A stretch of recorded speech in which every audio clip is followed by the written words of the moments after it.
Welcome back, everybody. This is Parker Hurley. This is my first episode talking about the San Francisco 49ers in a YouTube format. So hopefully this goes well and we can continue to talk about the 49ers. I've been writing about the 49ers since July for sportsillustrated.com.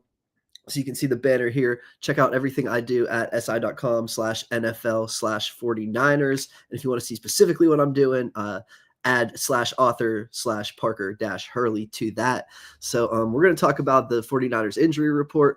We're going to talk about who's in and who's potentially out, and then what they need to do to beat the Atlanta Falcons. So hopefully short and sweet, and we'll see how often I come back here, and we'll hopefully keep this thing rolling. So looking at the injury report, kind of just reading it from top to bottom, and it's Friday as I'm recording this, but it's Thursday's injury report right now, so we're kind of just going off of where it's trending heading into Friday. So Kalia Davis, we'll keep them all together here, that Kalia Davis, Kevin Givens, and CJ West were all three interior defensive linemen, were all full participants. They're all most likely going to play. The only one notable here is Kevin Givens, because he's been on the IR to start the season, and he practiced last week, and he's going to return this week, which is significant because the 49ers their run defense has been good, but their interior defensive line has still been their biggest weakness, as Alfred Collins is a rookie. So CJ West, and he has an injury with his hand. And then Jordan Elliott really is kind of just a replacement level player, and so is Kalia Davis. So they're bringing in Givens, who's probably going to push CJ West into a much more limited role. And it's going to be asking, because, I mean, I wonder if Givens is going to lead the 49ers defensive tackles in snaps. Probably not, because he's just coming in, fresh. This is his first game, but in 3 weeks from now, I think you could say Givens might be their leader in snaps. So I think it could be Givens. And I mean, now it's Kalia Davis probably has some of the most flash, although he's dealing with, I think it's a broken hand right now. He's going to play with a club on his hand. So I think it could be Kalia Davis and Kevin Givens here, with then Alfred Collins and Jordan Elliott more as the backups, and then CJ West sort of his depth. But then it's interesting because you want to see those rookies, CJ West and Collins, develop. It's just as it kind of stands right now, especially in terms of West, he's playing about like 15 snaps a game. He's not getting on the field much. Collins is starting to play a little bit more, but I don't think he's quite to the level of a starter. But I mean, with those top four, they're probably all gonna, in a right world, get like 25 snaps per game, mixing and matching all of them. So keeping it on the defensive front, Michael Williams has a thumb injury. He'll be fine.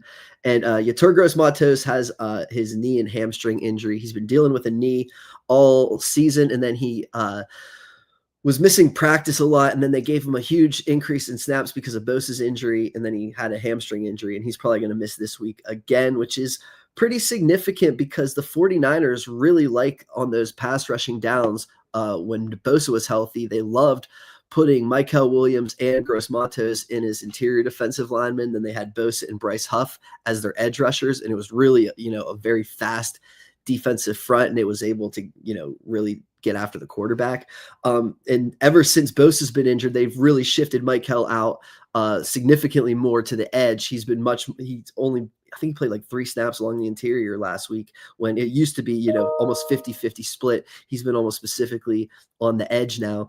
And they just don't have that interior pass rush now with there's no Gross-Matos and there's no Michael Williams. Like I kind of talked about with those other guys, even Alfred Collins, his best plays have been as a run defender. So they're really not getting interior pass rush, and they were relying on Yetur and Michael. And Michael got his first sack as a interior rusher this week.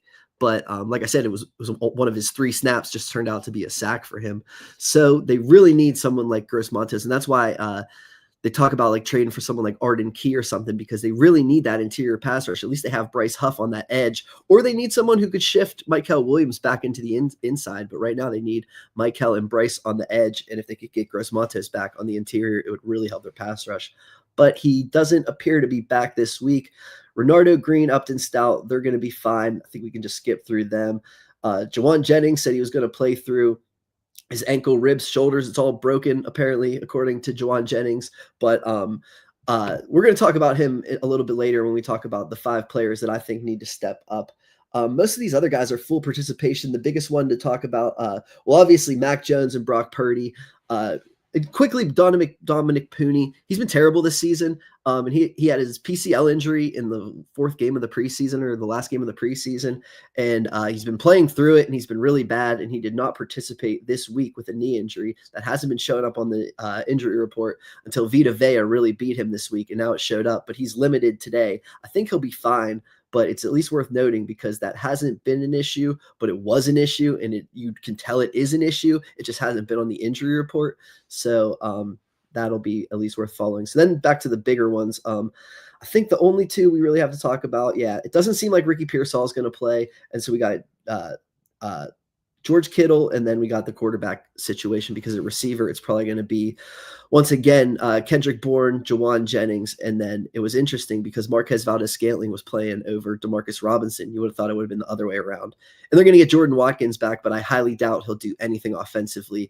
He'll take the punt return duties away from Sky Moore, who's been a complete it's always, you're always scared about what Sky Moore is going to do when he's back there returning punts. Sometimes he returns it within the 5. Sometimes he lets it go over his head and it, bounces at the 1 yard line. And it's like, why didn't he just return it at the 15 instead? He's got a lot of interesting decisions. So I think hopefully Jordan Watkins will improve their special teams, which has been a massive disappointment this season. So it seems like George Kittle's going to play this week. He's been limited in 2 weeks or in 2 days of practice. He has 2 more weeks after this in terms of his injury window before he counts against the 53-man roster.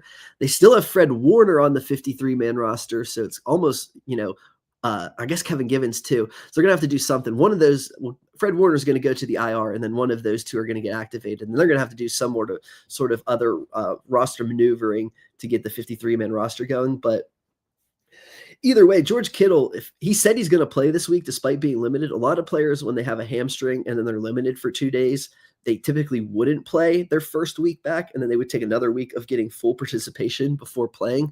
But with George Kittle, who's so experienced and he plays through a lot of things, you kind of trust him at his word and trust him at his pain tolerance, that he knows his body and he knows his experience and he knows what he can perform. And so you kind of trust him that he's going to play. And that could be a huge impact for not only the passing game, but the running game. The passing game has been fine without him so far. The running game has completely missed him. And it seems like Christian McCaffrey, whether it be him or whether it be the blocking, they have not been able to get those explosive runs. Christian McCaffrey, one of the things that I saw was really interesting is that on third down, he still has his about career rate in terms of success rate. On third down, he moves the chains. On 3rd and 3, on 3rd and 2, on 3rd and 4, he tends to get the yards that he needs. The issue is on first down, he's only getting 1 or 2, or on first down, they have no sort of, and beyond that, on those third downs, while they are being successful, they're not successful on first and second down. They are successful on third down. They're not explosive on any downs. And that's where I think George Kittle could have specifically come in, is that, he provides that blocking at the second level. Luke Farrell was supposed to be signed to bring a lot of that, and he hasn't quite delivered. In terms of their running game just hasn't been very good, or it just hasn't been explosive at this point. Like I said, in bits and pieces, it has its moments of goodness, but it has no sort of explosive element. And that's concerning with McCaffrey. You wonder if it's because McCaffrey's, he's their number 1 receiver and their number 1 running back. So he's like, I will get what's there as a runner, and then I will also be your number 1 receiver. It's like, how much can you really ask him to do much more in that situation? So that's where it comes down to. Potentially, if you could get George Kittle back this week, I think it would add a lot in the running game. But also, with this Falcons team in the passing game, because they're going to be missing some guys in their secondary too. It seems like their slot cornerback is going to be out, Billy Bowman, and Jalen Walker, their edge rusher, is going to be out. So there's definitely chances for the 49ers here. And it's a very familiar situation because Kyle Shanahan against Raheem Morris. They obviously know each other going all the way back for a long time, but going most recently when Raheem was on the Rams, they obviously played in significant division rivalry and playoff games before Raheem went to the Falcons. And then he brought in Zach Robinson, who is basically comes from the Sean McVay coaching tree. And then his defensive coordinator is Jeff Ulbrich, who when Robert Saleh was the Jets head coach, Ulbrich was the defensive coordinator for the New York Jets, and now Robert Saleh is obviously the 49ers defensive coordinator. So the 49ers defensive coordinator was the Atlanta Falcons defensive coordinator's boss not too long ago. And then Shanahan obviously knows the head coach very well. So it's going to be a familiar game here. But I listed my 5 players who I think need to step up and play, their best this week. And the first one here I have is Colton McKivitz. And the reason is because the Falcons, they don't have a significant edge rusher, but they have a good edge rush because, like I said, Jalen Walker is going to be out this week, which is pretty helpful for them. And what they do, the Falcons, is they rotate 4 guys, and they're pretty much 20 to 25 snaps consistently. So all of them get an even share. And basically, by the end of the game, or as the game goes on, and the offensive linemen need a breather, here comes a fresh defensive lineman who's going to be, obviously beat that much more tired offensive lineman. So without Jalen Walker, one, that's pretty significant. So it's going to be, for the most part, Leonard Floyd and James Pierce, because Arnold Ebiketie is their next rusher, but he's much less significant so far this season. So, but the biggest thing for Colton McKivitz is he really struggles with like the speed rushers, the guys who can really, especially the smaller guys who can get low and get around the edge, like the Samson Ebukams for like the 49ers fans, or the Bryce Huffs even, really, who like can just bend that edge. Those are the guys. And Byron Young for the LA Rams, beat Colton McKivitz most recently for a sack. Those are the types of guys who can typically get McKivitz.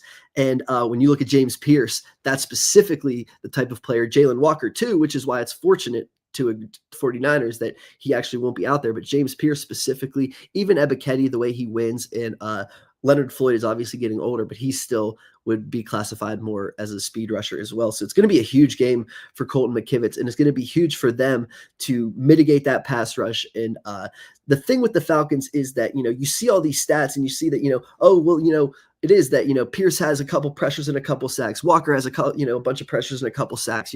All these guys, Leonard Floyd has a sack or two, and then David Onyemata and Brandon Dorless and Zach Harrison. They all have a couple sacks and a bunch of pressures here. And like I said, they all come in waves. But the thing is that the 49ers have, I forget what I was even going to say there. But either way, the 49ers offensive line, I think, can handle the fact that they come in waves like that. Geez, I forget what I was going to say. But either way, we are going to move on here to the second player was Jawan Jennings. He's been a huge disappointment for the 49ers this season. He averages like 1 yard per route run so far for the 49ers. And like I said, he had a poor game against just last week.